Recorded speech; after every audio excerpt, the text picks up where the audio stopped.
Hi all invest കേരളയുടെ today's market and tomorrow's ഔട്ട്ലുക്കിലേക്ക് എല്ലാ വ്യൂവേഴ്സിനും സ്വാഗതം. ഇന്ന് ഇന്ത്യൻ ഷെയർ മാർക്കറ്റിൽ ഒരു അപ്മൂവ് ആയിരുന്നു ദൃശ്യമായത്. ഇതിനെ മെയിനായി സപ്പോർട്ട് ചെയ്തത് റിലയൻസ് തന്നെയാണ്. അതുപോലെ വീക്ക്ലി എക്സ്പയറിയും US മാർക്കറ്റിലെ ഇന്നലെയുണ്ടായ പോസിറ്റീവ് മൂവ്മെന്റും ഇന്ത്യൻ ഷെയർ മാർക്കറ്റിനെ പോസിറ്റീവായാണ് ഇന്ന് എഫക്റ്റ് ചെയ്തത്. അതുകൊണ്ട് തന്നെ പല സ്റ്റോക്കുകളിലും ഇന്നൊരു അപ്മൂവ് ആയിരുന്നു ദൃശ്യമായത്. ചില സെക്ടറുകളിൽ മാത്രം പ്രോഫിറ്റ് ബുക്കിംഗ് ദൃശ്യമായിരുന്നു. കഴിഞ്ഞ കുറച്ച് ദിവസങ്ങളായി ഒരു റാലി നടത്തിയ ചില സെക്ടറുകൾ ഇന്നൊരു പ്രോഫിറ്റ് ബുക്കിംഗ് മോഡിലേക്ക് പോയതുകൊണ്ട് തന്നെ ആ സെക്ടറിൽ ഒരു നെഗറ്റീവ് എഫക്റ്റും ദൃശ്യമായിരുന്നു. ഭാരതി ഇൻഫ്രാടെൽ, ഹിൻഡാൽകോ, ടാറ്റ സ്റ്റീൽ, ഭാരതി എയർടെൽ തുടങ്ങിയ സ്റ്റോക്കുകളിലായിരുന്നു ഈ ഒരു പ്രോഫിറ്റ് ബുക്കിംഗ് മെയിനായി ദൃശ്യമായത്. ഇന്ന് നിഫ്റ്റി 50 171 പോയിന്റോളം അപ്പായി 11,449 പോയിന്റിലാണ് ക്ലോസ് ചെയ്തത്. നിഫ്റ്റി ഓട്ടോ 41 പോയിന്റോളം അപ്പായി 7,945 പോയിന്റിലാണ് ക്ലോസ് ചെയ്തത്. നിഫ്റ്റി ബാങ്ക് 200 പോയിന്റോളം അപ്പായി 22,460 പോയിന്റിലാണ് ക്ലോസ് ചെയ്തത്. നിഫ്റ്റി എനർജി 612 പോയിന്റോളം അപ്പായി 15,978 പോയിന്റിലാണ് ക്ലോസ് ചെയ്തത്. നിഫ്റ്റി ഫൈനാൻഷ്യൽ സർവീസ് 80 പോയിന്റോളം അപ്പായി 10,968 പോയിന്റിലാണ് ക്ലോസ് ചെയ്തത്. നിഫ്റ്റി FMCG 145 പോയിന്റോളം അപ്പായി 30,778 പോയിന്റിലാണ് ക്ലോസ് ചെയ്തത്. നിഫ്റ്റി IT 134 പോയിന്റോളം അപ്പായി 18,395 പോയിന്റിലാണ് ക്ലോസ് ചെയ്തത്. നിഫ്റ്റി മെറ്റൽ 27 പോയിന്റോളം ഡൗൺ ആയി 2,369 പോയിന്റിലാണ് ക്ലോസ് ചെയ്തത്. നിഫ്റ്റി ഫാർമ 1 പോയിന്റോളം ഡൗൺ ആയി 11,303 പോയിന്റിലും. നിഫ്റ്റി PSU ബാങ്ക് 34 പോയിന്റോളം അപ്പായി 1,430 പോയിന്റിലുമാണ് ഇന്ന് ക്ലോസ് ചെയ്തത്. നിഫ്റ്റി 50ലെ top gainers Reliance, BPCL, Asian Paints, IOC അതുപോലെ ആക്സിസ് ബാങ്ക് തുടങ്ങിയ സ്റ്റോക്കുകളായിരുന്നു. ടോപ്പ് ലൂസേഴ്സ് എന്ന് പറയുന്നത് ഭാരതി ഇൻഫ്രാടെൽ, ഹിൻഡാൽകോ, ടാറ്റ സ്റ്റീൽ, ഭാരതി എയർടെൽ അതുപോലെ ഡോക്ടർ റെഡ്ഡീസ് തുടങ്ങിയ സ്റ്റോക്കുകളിലായിരുന്നു ഒരു പ്രഷർ ഇന്ന് ദൃശ്യമായത്. സെൻസെക്സ് ഇന്ന് 646 പോയിന്റോളം അപ്പായി 38,840 പോയിന്റിലാണ് ക്ലോസ് ചെയ്തത്. സെൻസെക്സിലെ ടോപ്പ് ഗെയിനേഴ്സ് റിലയൻസ്, ഏഷ്യൻ പെയിന്റ്സ്, ആക്സിസ് ബാങ്ക്, ഇൻഡസ്ലെൻഡ് ബാങ്ക് അതുപോലെ അൾട്രാടെക് സിമെന്റ് തുടങ്ങിയ സ്റ്റോക്കുകളായിരുന്നു.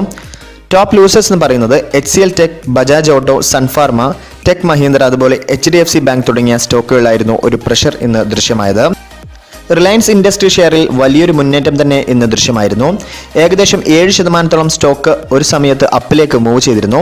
അതിനുള്ള മെയിൻ റീസൺ എന്ന് പറയുന്നത് അവരുടെ റീറ്റെയിൽ ആമിൽ സിൽവർ ലേക്ക് എന്നൊരു കമ്പനി ഏകദേശം 7,500 കോടി രൂപയോളം ഇൻവെസ്റ്റ് ചെയ്യുമെന്ന ന്യൂസിന്റെ ഒരു റിഫ്ലക്ഷൻ ആയിരുന്നു സ്റ്റോക്കിൽ ഇന്ന് ദൃശ്യമായത്. പല ഇൻവെസ്റ്റേഴ്സും അതുകൊണ്ട് തന്നെ സ്റ്റോക്കിൽ വൻതോതിൽ ഇൻവെസ്റ്റ് ചെയ്യുകയും ചെയ്തിരുന്നു. അതുകൊണ്ടായിരുന്നു സ്റ്റോക്ക് അപ്പിലേക്ക് ഇന്ന് മൂവ് ചെയ്തത്.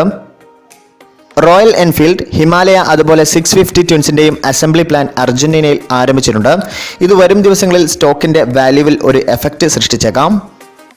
ഇന്ന് സെഞ്ചുറി പ്ലൈവുഡിൽ നിന്നും സ്റ്റേറ്റ്മെന്റ് വന്നിരുന്നു. അതായത് Q4 ആകുമ്പോഴേക്ക് ഇവരുടെ സെയിൽസും പ്രോഫിറ്റും ലാസ്റ്റ് ഇയറിലെ അത്ര തന്നെ എത്തും എന്നായിരുന്നു അവർ അറിയിച്ചത്. ഇത് വരും ദിവസങ്ങളിൽ സ്റ്റോക്കിന്റെ വാല്യൂവിൽ ഒരു എഫക്റ്റ് സൃഷ്ടിച്ചേക്കാം. സൺടെക് റിയാലിറ്റി സ്റ്റോക്കിൽ ഇന്നൊരു മുന്നേറ്റം ദൃശ്യമായിരുന്നു. അതിന്റെ മെയിൻ റീസൺ എന്ന് പറയുന്നത് CLSA അവർക്കൊരു ബൈയിങ് റെക്കമെൻഡേഷൻ നൽകിയിരുന്നു. അതായത് ഈ കമ്പനി ബിസിനസ്സുകൾ കുറച്ചുകൂടി ഇഫക്റ്റീവായി മാനേജ് ചെയ്യുന്നത് കൊണ്ട് തന്നെ കൂടുതൽ ഓപ്പർച്യൂണിറ്റി ഈ കമ്പനിക്ക് ലഭിച്ചേക്കാം എന്നാണ് അവർ മെൻഷൻ ചെയ്തത്. അതായിരുന്നു ഈ സ്റ്റോക്കിൽ ഇന്നൊരു പോസിറ്റീവ് മൂവ്മെന്റ് ദൃശ്യമായത്. SBI സ്റ്റോക്കിൽ ഇന്ന് ഏകദേശം 2% ഒരു അപ്മൂവ് ദൃശ്യമായിരുന്നു. അതിന്റെ പ്രധാന കാരണം എന്ന് പറയുന്നത് അവർ ഏകദേശം 4,000 കോടി രൂപയോളം AT1 ബോണ്ടിലൂടെ സമാഹരിച്ചു എന്നൊരു ന്യൂസ് ഉണ്ടായിരുന്നു. അതുതന്നെയായിരുന്നു സ്റ്റോക്കിനെ ഇന്നൊരു അപ്മൂവിലേക്ക് നയിച്ചത്. സരിഗമ സ്റ്റോക്കിൽ ഇന്നൊരു അപ്മൂവ് ദൃശ്യമായിരുന്നു. അതിന്റെ മെയിൻ റീസൺ എന്ന് പറയുന്നത് അവർ ഇന്ന് മാർക്കറ്റിനെ അറിയിച്ചിട്ടുണ്ടായിരുന്നു. അവരൊരു ഗ്ലോബൽ ലൈസൻസിംഗ് ഡീൽ നടത്തിയിട്ടുണ്ട് ഷെയർ ചാറ്റും അതുപോലെ മോജോയുമായി. അതുതന്നെയായിരുന്നു സ്റ്റോക്കിൽ ഇന്നൊരു പോസിറ്റീവ് മൊമെന്റിന് ഇടയാക്കിയത്. ഇന്ന് ഫൈനാൻഷ്യൽ മിനിസ്റ്റർ ബാങ്കുകളുടെ ഡോർ സ്റ്റെപ്പ് ബാങ്കിംഗ് സർവീസുകൾ ഇനാഗുറേറ്റ് ചെയ്തിട്ടുണ്ടായിരുന്നു. പബ്ലിക് സെക്ടർ ബാങ്കുകളാണ് ഈ സർവീസ് പ്രൊവൈഡ് ചെയ്യുന്നത്. ഏകദേശം 100ഓളം സെന്ററുകളിലാണ് ഇപ്പോൾ ഇത് പരീക്ഷണാടിസ്ഥാനത്തിൽ പ്രവർത്തിച്ചു തുടങ്ങുന്നത്. അതുപോലെ സുപ്രീം കോടതി ലോൺ റീപേയ്മെന്റ് മൊറട്ടോറിയം സെപ്റ്റംബർ 28 വരെ നീട്ടിയിട്ടുണ്ട്. ഗ്രാനുൽ ഇന്ത്യയുടെ പ്രൊമോട്ടേഴ്സ് അവരുടെ പ്രൊമോട്ടർഷിപ്പിൽ നിന്നും എക്സിറ്റ് ചെയ്യും എന്നൊരു ന്യൂസ് വന്നിരുന്നു. വരും ദിവസങ്ങളിൽ അവർ അവരുടെ പൂർണ്ണ സ്റ്റേക്കും ഒഴിവാക്കി പ്രൊമോട്ടേഴ്സ് എന്ന നിലയിൽ നിന്നും പിന്മാറും എന്നൊരു ന്യൂസും വന്നിരുന്നു. അതും ഇൻവെസ്റ്റേഴ്സ് ശ്രദ്ധാപൂർവം വാച്ച് ചെയ്യേണ്ടതാണ്. ഓയിൽ സെക്ടർ സ്റ്റോക്കുകളെ സംബന്ധിച്ച് ചില ഇമ്പോർട്ടന്റ് അനൗൺസ്മെന്റ് ഗവൺമെന്റിന്റെ ഭാഗത്തു നിന്നും വരുന്നുണ്ട്. അതായത് ഈ സെക്ടറിലുള്ള സ്റ്റോക്കുകൾ അവർ റിന്യൂവബിൾ എനർജി ഫീൽഡിലേക്ക് വരും ദിവസങ്ങളിൽ കടന്നേക്കാം എന്നാണ് ന്യൂസുകൾ സൂചിപ്പിക്കുന്നത്. അതായത് അവരുടെ കയ്യിലുള്ള ഹ്യൂജ് ക്യാഷ് റിസർവ്സ് ഇതിനുവേണ്ടി അവർ ഉപയോഗിച്ചേക്കാം. ഇത് ഈ മേഖലയിലുള്ള കമ്പനികളെ സംബന്ധിച്ച് പുതിയ ഓപ്പർച്യൂണിറ്റി തന്നെ സൃഷ്ടിച്ചേക്കാം. വരും ദിവസങ്ങളിൽ ഇത് റിലേറ്റഡ് ആയിട്ടുള്ള കൂടുതൽ ഇൻഫർമേഷൻസ് വരുന്നത് ഓരോ ഇൻവെസ്റ്റേഴ്സും ശ്രദ്ധിക്കേണ്ടതാണ്. സുസുക്കി മോട്ടോഴ്സ് മാരുതി സുസുക്കിയിൽ അവരുടെ സ്റ്റേക്ക് വർദ്ധിപ്പിച്ചിട്ടുണ്ട്.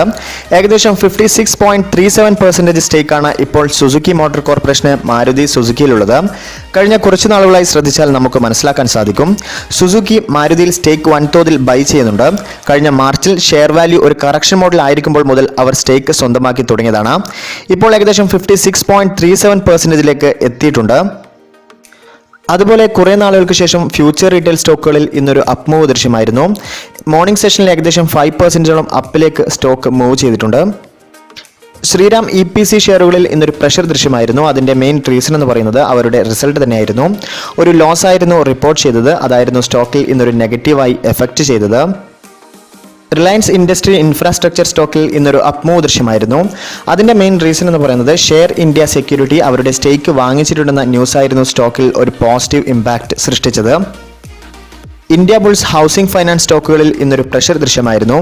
അതിൻ്റെ കാരണം എന്ന് പറയുന്നത് അവരുടെ സ്റ്റേക്ക് സെയിലുമായി ബന്ധപ്പെട്ട ഒരു ന്യൂസ് ആയിരുന്നു സ്റ്റോക്കിൽ ഇന്നൊരു നെഗറ്റീവ് ഇമ്പാക്റ്റ് സൃഷ്ടിച്ചത്. ഇമാമി സ്റ്റോക്കിൽ ഇന്നൊരു അപ്പ് മൂവ് ദൃശ്യമായിരുന്നു. അതിൻ്റെ മെയിൻ റീസൺ എന്ന് പറയുന്നത് അവരുടെ റിസൾട്ട് പബ്ലിഷ് ചെയ്തിരുന്നു. ഒരു ലോസ് ആയിരുന്നു റിപ്പോർട്ട് ചെയ്തത്. പക്ഷേ മാർക്കറ്റ് പ്രതീക്ഷിച്ച അത്ര ഒരു നെഗറ്റീവ് റിസൾട്ട് അല്ല ഉണ്ടായത്. അതുകൊണ്ട് തന്നെ സ്റ്റോക്കിൽ ഇന്നൊരു പോസിറ്റീവ് മൊമെൻ്റ് ആയിരുന്നു ദൃശ്യമായത്. ദിലീപ് ബിൽക്കോൺ ഷെയറുകളിൽ ഇന്നൊരു അപ് ട്രെൻഡ് ദൃശ്യമായിരുന്നു. അതിൻ്റെ മേജർ റീസൺ എന്ന് പറയുന്നത് കമ്പനിക്ക് ഒരു L&O ലഭിച്ചിട്ടുണ്ട്. ഏകദേശം 1905 കോടിയുടെ ഒരു പ്രോജക്റ്റാണത്. അതുകൊണ്ടായിരുന്നു സ്റ്റോക്കിൽ ഇന്നൊരു അപ് ട്രെൻഡ് ദൃശ്യമായത്. ഇനി നമുക്ക് ഇന്ത്യൻ ഷെയർ മാർക്കറ്റിലെ നാളത്തെ പ്രധാനപ്പെട്ട കാര്യങ്ങൾ ചെക്ക് ചെയ്യാം.